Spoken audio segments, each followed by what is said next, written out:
El mundo está envuelto en un grande conflicto. La Biblia llama a esto un conflicto cósmico. ¿Sabes dónde se originó la primera guerra del universo? No fue con ningún país. La primera guerra fue en el cielo. ¿En qué momento? Isaías capítulo 14, versículo 12 dice: ¿Cómo caíste del cielo, oh lucero hijo de la mañana? Derribado fuiste a la tierra, tú que eras tan poderoso. El conflicto comenzó en el cielo y luego se trasladó a la tierra. Dios no creó a Satanás. Dios creó un ángel de luz. Un ángel, así como el ser humano, tenía libertad para adorar a Dios o para rebelarse contra Dios. Dios sabía del riesgo que estaba corriendo al crear seres libres, pero prefirió crear seres libres a que crear robots o máquinas que le puedan servir sin que sientan amor. Ese conflicto que inició en el cielo lo encontramos en el libro de Apocalipsis capítulo 12, a partir del versículo 7 en adelante, que se trasladó a la tierra. ¿Por qué? Porque según Apocalipsis 12, 7, dice que en el cielo se levantó una guerra entre Cristo y sus ángeles y Satanás y sus ángeles. En esa rebelión, Él se convierte en el mayor poder opositor contra Dios. Y ese enemigo trata de desfigurar el rostro de Dios. ¿Sabes cómo lo hace? Culpando todo lo que ocurre en este mundo. Todo lo malo, toda la tragedia, todas las cosas terribles que acontecen. El ser humano termina culpando a Dios, cuando detrás de esto hay un enemigo que trata de desfigurar el amor de Dios. Ahora, Cristo murió por el ser humano. Venció a ese enemigo en una cruz y le devolvió aquel dominio que Adán y Eva perdieron. Sin embargo, este conflicto continuará. ¿Sabes cuándo tendrá su final? Cuando Cristo venga para poner punto final a la historia de este mundo. Bienvenido. Gracias por estar aquí acompañándonos y gracias también a nuestros amigos que están aquí con nosotros ahora estudiando en esta temporada el libro de Daniel. Nuestro tema de hoy es dos poderes en conflicto. Todos nosotros hemos experimentado esa lucha, ese conflicto en nuestra propia vida. Pablo lo describió así: quiero hacer lo bueno, pero no puedo. Cada vez que quiero hacer el bien, termino haciendo el mal. ¿Acaso ese conflicto no se vive en nuestro corazón? Claro que se vive. Dios no creó al diablo. Él se convirtió en enemigo de Dios porque usó mal su libertad. Como nosotros, si usamos mal nuestra libertad, podemos unir nuestro destino con ese poder. Una persona me dijo lo siguiente: pastor, ¿qué le costaba a Dios destruir al diablo y se acabó el asunto? Porque eso sería lo más práctico. Él no tendría que morir, el ser humano no tendría que pecar, todos felices, todos contentos, se acabó todo. ¿Le costó algo a Dios? Claro que no le costó. Pero recuerden que Dios no solo creó el mundo, Dios es el creador de todo el universo. Si Dios hubiese destruido al diablo cuando éste pecó, entonces todo el universo le hubiese servido a Dios por terror y no por amor. Es decir, nadie podría usar su libertad. Ahora, ¿por qué para Dios hubiese sido fácil destruir al enemigo y decir aquí se acabó la historia? Sin embargo, los otros seres que Dios creó jamás entenderían por qué ocurrió esa destrucción. Además, Dios tomó una decisión. La decisión fue de que el pecado se revele por sí solo. Y es por eso que existen tanta tragedia, tanto dolor, como consecuencia del pecado. El universo está a la expectativa de lo que acontece en nuestro mundo. Entonces ellos saben a dónde condujo el pecado. Gracias a Dios que hay esperanza de que la historia de este conflicto va a terminar y ya sabemos quién es el ganador. Todo lo que tenemos que hacer es formar parte de las filas de este ganador, que es Cristo. El conflicto es real. De ese conflicto hablaremos hoy. Vamos a abrir nuestro corazón a Dios. Ustedes recuerdan que el pueblo de Israel, o el pueblo de Dios, tuvo tres grandes reyes. El primer rey fue elegido por Dios mismo, se llamó Saúl. Luego de Saúl vino David. Y luego de David el tercer rey más sabio de toda la historia se llamó Salomón. Salomón, según el libro de Reyes, dice que compuso más de 3,000 proverbios y 5,000 cantares. Y no existió otro ser sobre la tierra como Salomón en sabiduría. Estamos hablando con excepción de Cristo cuando vino a esta tierra. Sin embargo, cuando Salomón murió, ¿quién iba a gobernar el pueblo? Su hijo. ¿Cómo se llamaba su hijo? Roboam. Ahora les cuento un poquito la historia. Esta historia está en Segunda de Crónicas o Segunda de Reyes capítulo 10, o Segunda de Crónicas 10 también. Allí dice que cuando Roboam o cuando el pueblo se reunió para poder coronar a Roboam como rey, vinieron para pedirle o para hacerle un pedido. Por favor, le dice, tu padre fue muy duro con nosotros. ¿Tú crees que puedes ayudarnos un poco? Y él le dice, vengan luego de 3 días. El pueblo se va. Roboam se va a pedir consejo de los ancianos y le dice, mira, tienes que llevarte bien con el pueblo. A veces es bueno escuchar la voz del pueblo. Y está bien, tu padre fue muy duro. Bueno, luego se fue a pedir consejo de los más jóvenes y los jóvenes le dijeron, ¿qué? ¿Te vas a dejar dominar por el pueblo? Tú dile al pueblo así, miren, si mi padre fue malo, yo voy a ser 10 veces más que él. Yo voy a ser más duro que él. Entonces, allí vino el pueblo después de 3 días. ¿Y qué cosa ocurrió? Allí Roboam escuchó no la voz de los ancianos, sino la voz de los más jóvenes. Cuán importante es escuchar consejos de aquellos que tienen más experiencia, ¿verdad? Y se fue al pueblo y le dijo, miren, yo voy a ser más duro. El pueblo se rebeló contra Roboam. Y al rebelarse contra Roboam, ellos eligieron otro líder llamado Jeroboam. Entonces, allí se terminó la unidad de Israel. Hasta ahí eran 12 tribus que conformaban una sola nación. Con Roboam ocurre una división. Entonces, se divide Israel norte y sur. En el norte estaba Samaria, que era la capital, y en el sur estaba Jerusalén, que era la capital.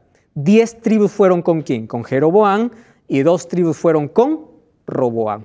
Ahí ocurre la separación de este pueblo llamado Israel. Daniel capítulo 1, versículo 1, nos habla lo que ocurrió con el reino del sur. ¿Correcto? Vamos entonces al libro de Daniel, capítulo 1, versículo 1. Dice así, en el tercer año del reinado de Joacim, ¿de dónde era rey Joacim? De Judá. Vino Nabucodonosor, rey de Babilonia, a Jerusalén y la sitió. Vamos a quedar solamente hasta ahí. ¿Está bien? Muy bien. Daniel capítulo 1 comienza el libro con un conflicto. ¿Recuerdan ustedes, en el capítulo anterior vimos de que el tema principal en el libro de Daniel, ¿qué cosa era? Conflicto. Comienza el libro con una guerra. Una guerra aparente entre 2 países, una guerra entre 2 reyes, pero este conflicto va más allá de una guerra de ese momento. Este conflicto representaba el conflicto cósmico, el conflicto universal. Si ustedes se dan cuenta, aquí hay una guerra entre Joacim y Nabucodonosor, entre Babilonia y Jerusalén. Ahora, ¿quién estaba de parte de Jerusalén? Dios. ¿Quién estaba de parte de Babilonia? Babilonia es conocida como una nación que se rebela contra Dios. Aquí hay una lucha de 2 reyes, de 2 poderes, de 2 dioses. No es una simple lucha, no es una simple batalla. Ahora, fíjense una cosa. Este conflicto que nos lleva a pensar que es un conflicto universal, tiene algunos elementos muy importantes. Entonces aquí no es solo un conflicto entre Jerusalén y Babilonia, sino entre el gran Jehová o Elohim y el gran Dios de Babilonia. Babilonia tenía más de 1500 dioses en su panteón babilónico. El dios principal de Nabucodonosor se llamaba Bel-Marduk. Solo que para contabilizar todos sus dioses, ¿saben cómo lo contabilizaban? Como 666. El número 666 comienza contabilizando los dioses de Babilonia. Ahora, esta ciudad politeísta va a conquistar ¿a dónde? A Jerusalén. Ahora, un dato curioso es el siguiente, que la palabra Jerusalén y Babilonia, ¿sabe dónde aparece? En Génesis. Y Jerusalén y Babilonia va desde Génesis hasta el último libro de la Biblia, que es Apocalipsis. Solo que algunas veces habla de Jerusalén literal y otras veces habla de Jerusalén como la ciudad celestial. A veces habla de la Babilonia literal y otras veces habla de la Babilonia espiritual, como una confusión de todas las religiones. ¿Dónde tiene su origen, por ejemplo, Jerusalén? Allí en el libro de Génesis capítulo 11, versículo 2, encontramos la edificación de la Torre de Babel. Ustedes recuerdan esa historia. Después del diluvio, los hombres dijeron, vaya a ser que venga otro diluvio sobre la tierra. ¿Nosotros qué cosa vamos a construir? Vamos a construir una torre que llegue ¿hasta dónde? Hasta el cielo. La Biblia dice que el grupo estaba tan unido que lo que se propuso lo estaba alcanzando. La única manera de poder parar aquella construcción, ¿cómo fue? Confundiendo las lenguas. Por eso se llamó Babel. Babel, ¿qué significa? Confusión.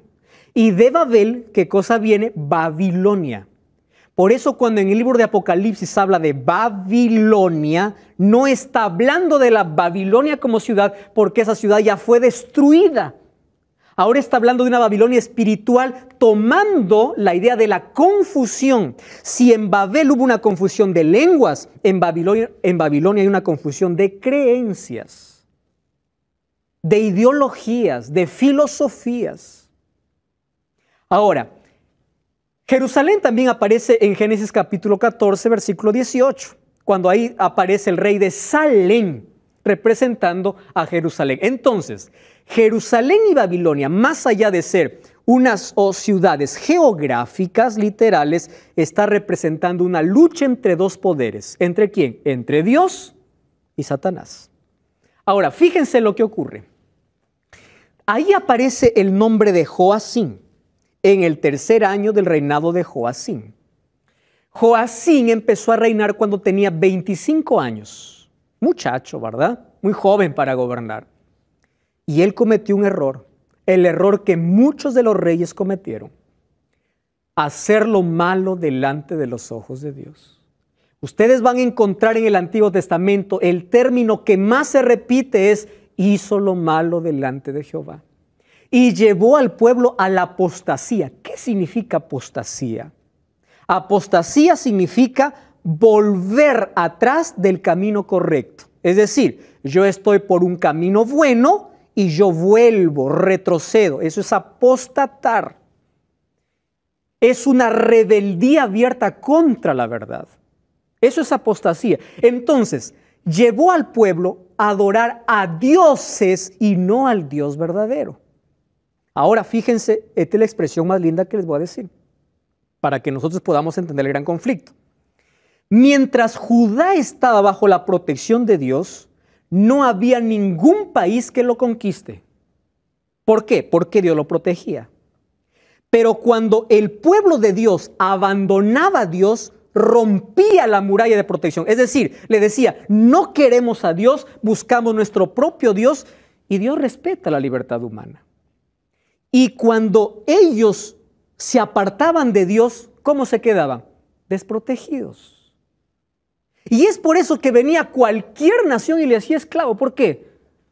Estaban sin Dios, sin protección. Si nosotros entendiésemos eso dentro del marco del gran conflicto, tendremos respuestas a muchas preguntas del dolor y el sufrimiento. El ser humano elige abandonar a Dios, elige salir de su protección. Ahora, ¿qué cosa había sucedido? Recuerdan que les dije que había el reino del norte y el reino del sur. El reino del norte ya había sido conquistado por el rey Sargón en el año 722 a.C. Es decir, primero fue conquistado el reino del norte antes que el reino del sur. El pueblo de Judá tenía un espejo para aprender. Ustedes han escuchado esa frase: el inteligente aprende de sus errores, el sabio de los errores de los otros. Judá pudo aprender y pudo haber dicho: nosotros no queremos terminar así. Entonces hay que ser fieles a Dios. Pero en lugar de buscar a Dios, ¿qué hicieron? Se rebelaron contra Dios. Entonces cayeron en el mismo estado que el reino del norte. Dice allí el versículo 1, vino Nabucodonosor, rey de Babilonia, y la sitió. ¿Saben que la palabra sitiar era la palabra más peligrosa en cuestión de guerra? Era rodear la ciudad, romper las murallas, y cuando el enemigo entraba, sangre corría por las calles. Una vez que sitiaba un pueblo enemigo, alguna ciudad, era destrucción segura. Ahora, dice, vino Nabucodonosor. ¿Fue Nabucodonosor en ese momento el rey de Babilonia? No. Quien era rey en Babilonia, según la historia, era Nabopolassar. Nabopolassar envía a su hijo Nabucodonosor a pelear contra Egipto. ¿Correcto? Entonces viene de Babilonia Nabucodonosor, enviado por su padre Nabopolassar, a conquistar Egipto. Y vence a Egipto en la batalla que en la historia lo llama la victoria de Carquemis. Babilonia derrota a Egipto. Mientras regresa, Judá estaba cerca. Y dijeron, bueno, ya subyugamos a Egipto, subyuguemos también ¿a quién? A Judá. Estamos en el camino. Entonces sitiaron la ciudad, y cuando sitiaron la ciudad, ¿qué cosa ocurrió? Nabucodonosor recibe la noticia de que su padre Nabopolassar había muerto. Y en ese tiempo, cuando el heredero no estaba, había usurpación de reino. ¿Qué cosa hace Nabucodonosor? Dijo, a mí qué me importa la conquista, yo quiero el trono. Dejó y dijo, voy a llevarme solo unos cuantos. ¿A quiénes llevó? A los príncipes, a los más inteligentes, a los más sabios. Vamos a llevar solamente unos cuantos. Y de Jerusalén, de Judá, hasta Babilonia habían 1,600 kilómetros. ¡Wow! Lejos. Tomó esclavos. Entonces Nabucodonosor cortó camino de Judá, fue por el desierto para llegar a ocupar el trono. Por eso es que el capítulo 1 ya no comienza con Nabopolassar. ¿Con quién comienza? Con Nabucodonosor. Porque es allí cuando conquista a Judá donde él comienza a gobernar. Entonces él llega a Babilonia y se corona como el rey de Babilonia. Correcto. Allí hay una frase que nos llama la atención en el versículo 2. Miren lo que dice el versículo 2. Dios entregó en sus manos. ¡Wow! ¿Qué tipo de Dios es ese, no? ¿Un Dios vengativo? ¿Un Dios cruel? Porque hay muchos que toman este libro y dicen, ahí está ese Dios. Dios dice que los entregó. En otras palabras, tú no me obedeces, ya anda, sufre. ¿Eso será el concepto que dice aquí? Esperen un momento acá. Cuando dice la literatura hebrea, Dios entregó, en la literatura hebrea, los judíos tendían a pensar que todo lo que ocurre es porque Dios lo causa. Ahora escuchen lo siguiente. Dios no causó, Dios permitió. ¿Ustedes pueden comprender la diferencia entre causar y permitir? Causar es porque yo lo hago a propósito. Permitir es porque otro lo causa, pero yo permito. Cuando dice el Señor entregó, ¿qué está diciendo? Judá despreció a Dios y Dios los dejó. En otras palabras, ustedes están rebelando, no me quieren, está bien, yo respeto su decisión, me quedo de brazos cruzados y yo permito que ustedes puedan ser conquistados. Solo que detrás de todo eso que era malo ya para el pueblo de Dios, hubo dos cosas que Dios hizo. Y esto es lo que me gusta de Dios. Tú puedes ser maltratado por el mal, puedes estar desempleado, puedes haber perdido todo en la vida, pero detrás de toda esta tragedia Dios puede revertir y cambiar para bendición. ¿Y sabes cuál es la bendición? Dios permitió que el pueblo pueda ser esclavo. ¿Sabes por qué? Porque era la única manera como el pueblo entendía que necesitaba volver a Dios.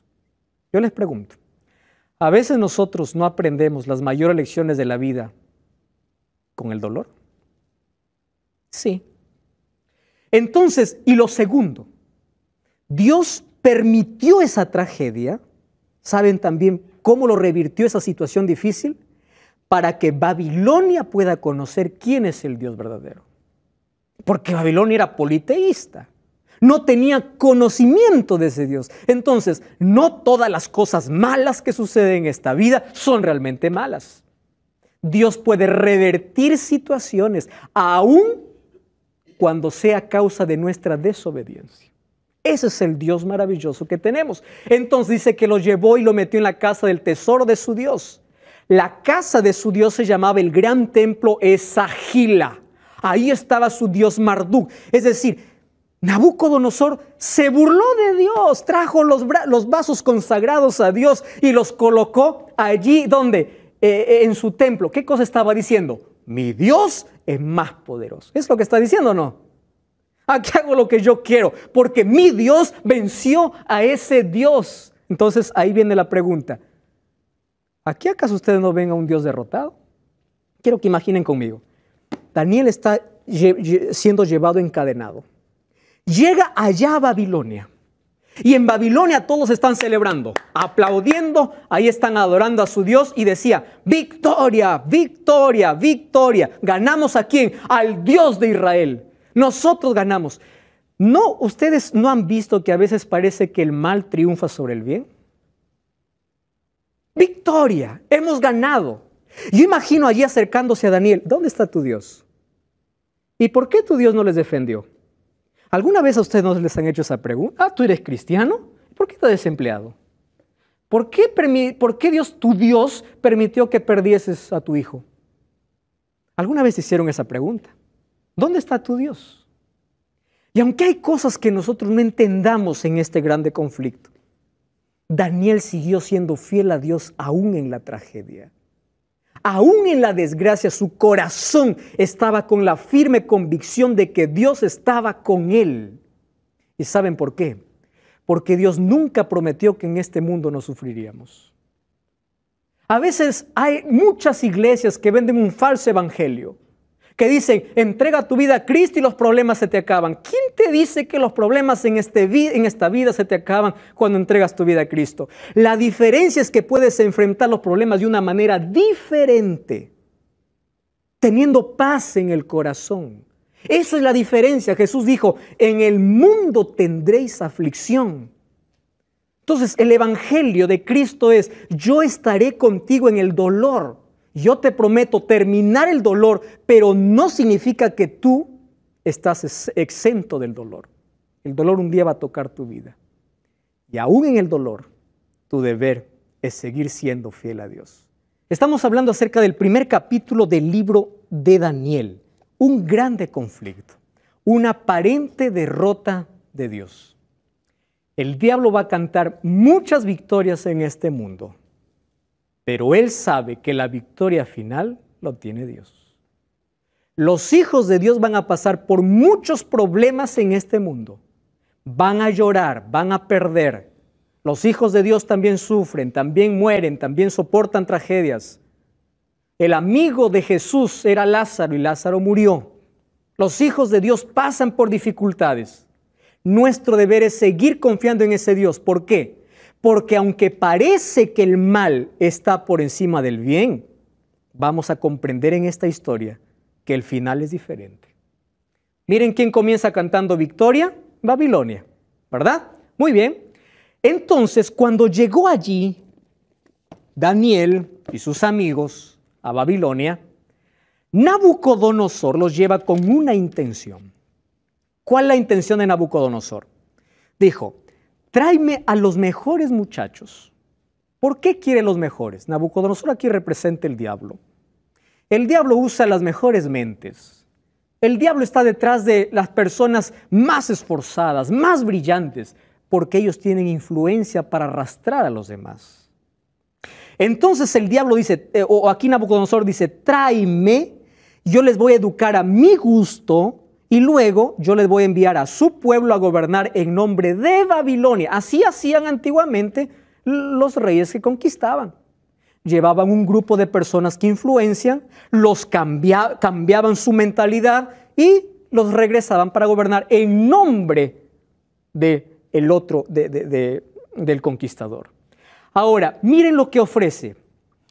Nabucodonosor tiene un plan y dentro de su plan está que estos tres muchachos y Daniel tengan una nueva alimentación, una nueva educación y una nueva identificación. Si ustedes se dan cuenta, estas tres cosas afectan las tres áreas del ser humano. Cuando hablamos de alimentación, ¿qué cosa está afectando? El área física. Cuando hablamos de educación, el área mental. Y cuando hablamos de identificación, el área espiritual. Quiero que presten atención. La religión va más allá de decir voy a una iglesia. Religión también está en la mesa. La religión también me tiene que llevar a un cambio de hábitos saludables. Porque aquel que es cristiano tiene que comprender que su cuerpo es templo del Espíritu Santo y no puede comer todo lo que este mundo ofrece. Es decir, en Deuteronomio 6:5 cuando dice amarás al Señor, recuerdan ustedes, con todo tu corazón, también está diciendo con tu comida, con tus hábitos, con tu mente, con tu cuerpo. Amarás al Señor con todo. Ahora fíjense, el diablo coloca alimentación para destruir el cuerpo que se convierte en templo del Espíritu Santo. Alimentación dañina. El diablo coloca educación a través de las películas de Hollywood. ¿Qué cosa nos enseña Hollywood? Violencia, sexo desenfrenado, inmoralidad. Pocas son aquellas que traen un mensaje. Todas están envueltas de espiritismo. ¿Qué cosa enseña la música que escuchamos? ¿Qué cosa? ¿A dónde nos lleva? Esa es la manera como el diablo quiere educar la mente. ¿A dónde nos lleva la identificación, la espiritualidad? ¿Qué tipo de espiritualidad tenemos? Ahora, el diablo está interesado en arruinar nuestra vida por completo, físicamente, mentalmente y espiritualmente. Es por eso que Nabucodonosor primero quiere cambiar su educación. Miren lo que dice el versículo 3, 1:3. Dice así. Entonces, versículo 3 o versículo 4, dice muchachos en quien haya buen parecer, ¿verdad? Instruidos en toda sabiduría, sabios de ciencia, de buen entendimiento, para que estén en el palacio del rey, para que les enseñara. ¿Qué cosa estaba brindando Nabucodonosor? Educación. Ojo con lo que voy a decir ahora. Dios está interesado tanto en el desarrollo del ser humano. Su desarrollo profesional es parte del plan de Dios. Es decir, aquí no estamos yendo en contra de la educación. Aquí estamos tomando a Nabucodonosor como ejemplo porque la educación que le dio a Daniel no estaba bajo principios divinos. ¿Saben qué tipo de educación dio a Daniel? Por ejemplo, 3 cosas eran las materias que Daniel tenía que llevar. Número 1, la técnica en literatura y escritura babilónica. El sumerio era la escritura en cuneiforme. El babilonio era el lenguaje de Babilonia. Y cuando hablamos del arameo, era el lenguaje internacional. Hasta aquí todo bien, ¿verdad? Todo bien. Dentro de la currícula, aprender nuevos idiomas, genial, extraordinario. Ahora, tenía que llevar clases de astronomía. No estamos hablando de gastronomía, ¿eh? Astronomía. ¿Qué tenía que ver? Predicciones de eclipses con precisión. Hasta aquí también hay muchas cosas que son previsibles. Y es bueno estudiarlas correcto.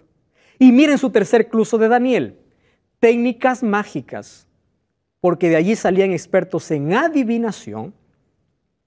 Y no vamos a quitar el derecho a Babilonia, que los babilonios fueron los primeros en dar nombres a las constelaciones. Entonces, muchos de los signos zodiacales que hoy existen, ¿dónde comenzaron? Allí en Babilonia. A ver, díganme si esto viene de Dios. Comenzó en Babilonia. Ahora, ellos fueron los que iniciaron, ellos eran expertos en astrología. Eso era parte de la currícula. Entonces, la mentalidad de Nabucodonosor era, yo voy a cambiar, ¿qué Biblia, qué valores, qué profetas? Yo quiero decirle que quien conduce el mundo son las estrellas, no es Dios, porque eso es lo que te dice la astrología. Tú, querido, querida, que vas todos los días ahí al kiosco de la esquina para comprar un diario, para ver cuál es tu signo. Tú estás confiando más en la creación que en el Creador. Confías más en una estrella, lo que te diga una constelación o un signo, en lugar de colocar tu vida en las manos de Dios. Mucha gente está envuelta en esto. Esto es educación. Ahora, ¿qué más? No solamente dijo, le voy a dar una educación diferente. Le voy a dar un nombre diferente. Versículo 6. Miren lo que dice la Biblia. Entre ellos estaba Daniel, Ananías, Misael, Azarías. A estos el jefe de los eunucos puso nombres. A Daniel, ¿qué cosa? Belsasar. A Ananías, Sadrac. A Misael, Mesac. Y a Azarías, Abednego. Correcto. Genial. ¿Qué significaba Daniel? Dios es mi juez. Ahora le cambia por nombre. De nombre. ¿Cómo se llama? Belsasar. ¿Qué significa Belsasar? Bel protege al rey. ¿Quién era Bel? ¿Recuerdan de Bel Marduk? El dios de Nabucodonosor. ¿Qué le está diciendo a Daniel? Olvídate de tu Dios. Mira, tu Dios está derrotado. Olvídate de tus principios y de tus creencias. Ahora tú vas a tener un nombre que no te recuerde más a Dios, sino que te recuerde ¿a quién? A mis dioses. Ananías, el Señor es bondadoso. Ahora cambia para Sadrac, que significa mandato de Aku. Aku era el dios de la luna. Misael significa ¿quién como Dios? Ahora cambia a Mesac, siervo de la diosa Sheba. Azarías, el Señor es mi ayudador, cambia para Abednego, significa siervo de Nebo, Dios de la sabiduría. ¿Qué les está cambiando? Quiero que se olviden de su Dios y que ahora empiecen a adorar mis dioses. Esa es la manera como el diablo trabaja. Colocando en nuestra mente tantas cosas para alejarnos y hacernos olvidar de quiénes somos. Cuando uno se olvida de dónde viene, no tiene un propósito en la vida, porque no tiene origen y no tiene destino. Es por eso que viene la teoría de la evolución. Si tú vienes de la nada, tu destino es la nada. ¿A dónde estás yendo? Es vacío. Ahora fíjense, versículo 5 dice así la Biblia.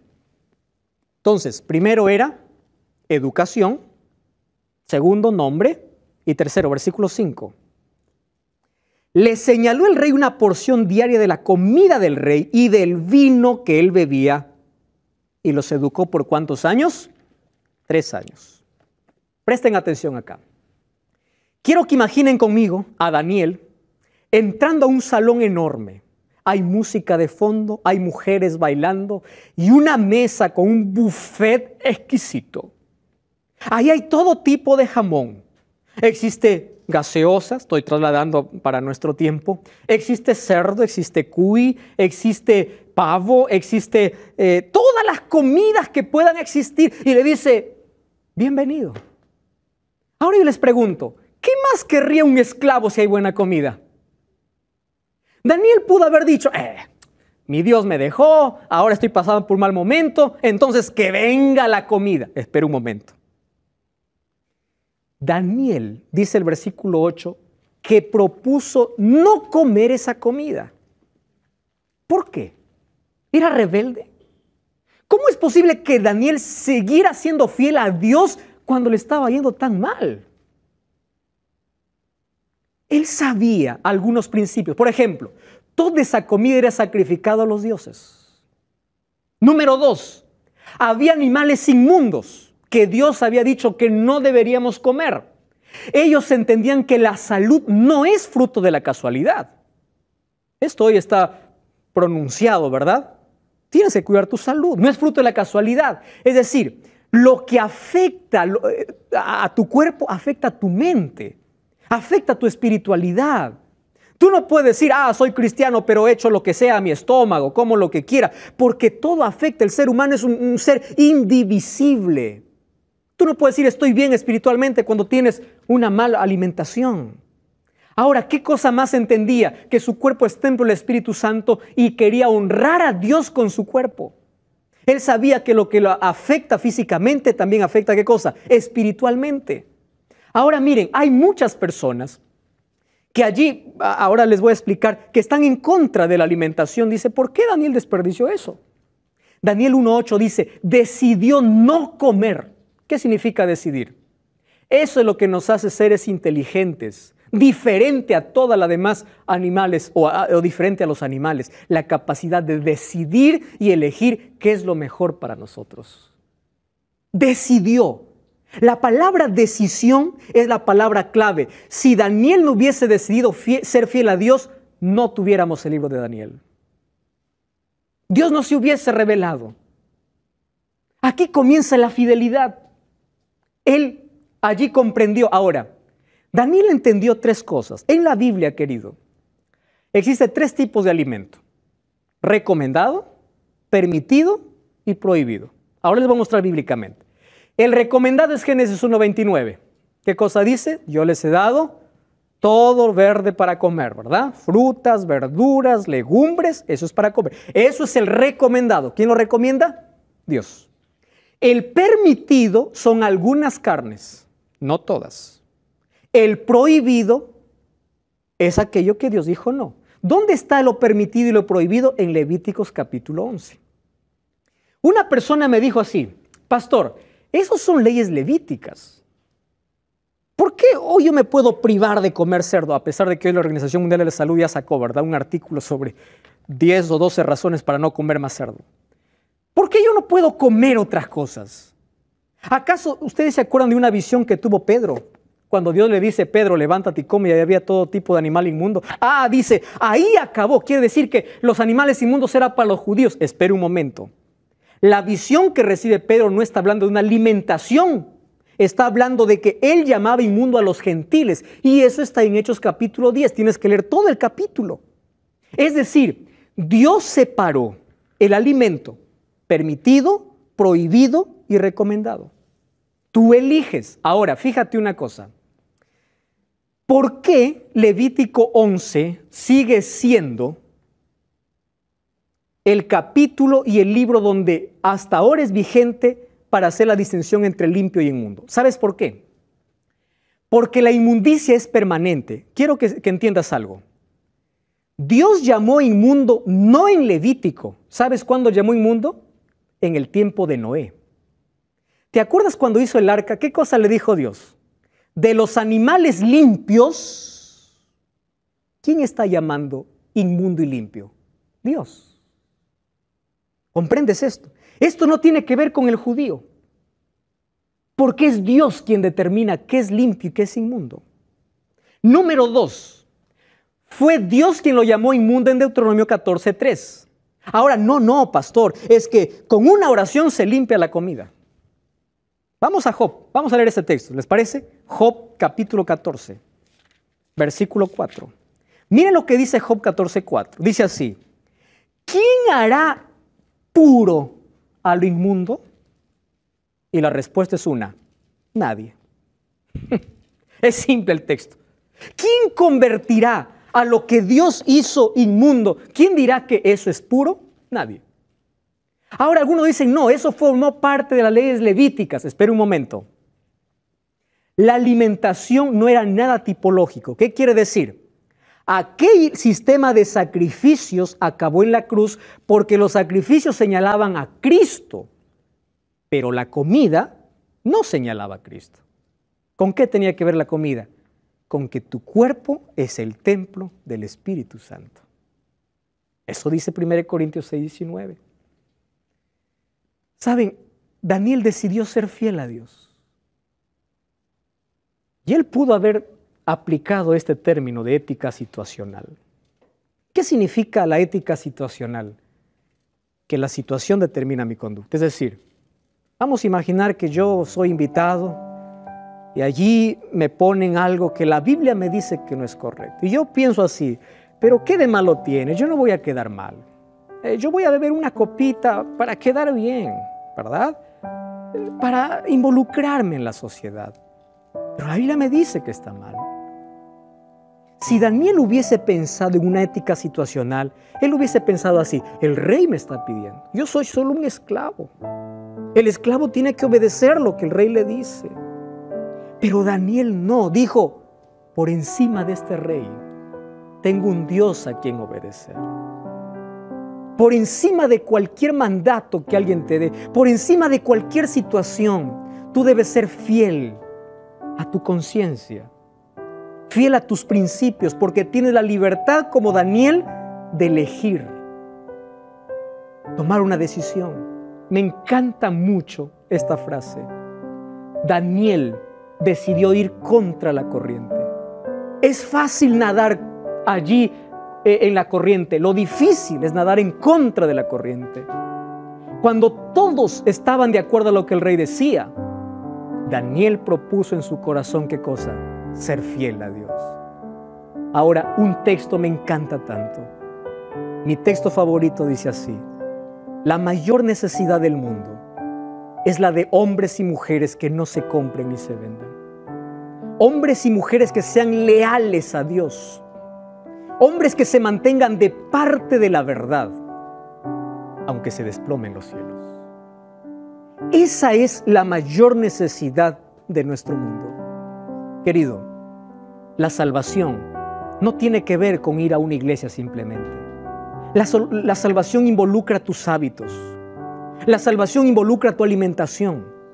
La salvación involucra lo que hagas o no hagas, porque la salvación afecta toda nuestra vida. Romanos capítulo 12 dice, hay que presentarse delante de Dios como ofrendas vivas. ¿Qué cosa estás consumiendo? Deja esa droga que estás consumiendo. Deja de ser un bebedor social. Deja la ética situacional. Deja aquel cerdo que te está matando. Deja aquellos alimentos que Dios prohibió. Porque si Dios dijo que no, es porque pensaba en tu salud. Tercera de Juan 2 dice, yo quiero que seas prosperado en todo, pero que tengas salud. Si Dios dijo no, no discutas. No digas que fue para el pasado. Sé fiel a Dios. Es fácil hacer lo que todos los demás hacen. Difícil es ser fiel a Dios, aun cuando uno está en una situación complicada. Ahora yo te pregunto, ¿tú quieres tomar la misma decisión que Daniel? Daniel decidió en su corazón. Querido, los deseos no cambian nada. Las decisiones cambian todo. Y si tomas esta decisión, entrega tu corazón y tu vida por completo a Jesús, incluyendo tu alimentación. ¿Recuerdan ustedes que capítulo 1 comenzó Babilonia teniendo la victoria?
dice el capítulo 1, versículo 20. En todo asunto de sabiduría e inteligencia que el rey los consultó, halló 10 veces mejores que todos los magos y astrólogos que había en su reino. ¿A quién? A Daniel y a sus amigos. La victoria que te da este mundo es temporal. La victoria que te da Dios es eterna. Si Daniel hubiese cedido, no hubiese llegado a ser 10 veces mejor. ¿Sabes dónde radica la diferencia entre el fracaso y el éxito en la vida?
No está en la capacidad ni en el dinero que tengas, sino en la fidelidad a los principios que tú ya conoces. Voy a hablar para ti. Dios quiere hacer de ti 10 veces mejor. El mejor esposo, el mejor empleado, el mejor empresario, el mejor profesor, la mejor ama de casa, el mejor padre, la mejor madre. Pero sabes, eso es el resultado de la fidelidad. Sé fiel a Dios. Aquí está la victoria divina a través del ser humano que se pone en las manos de Dios.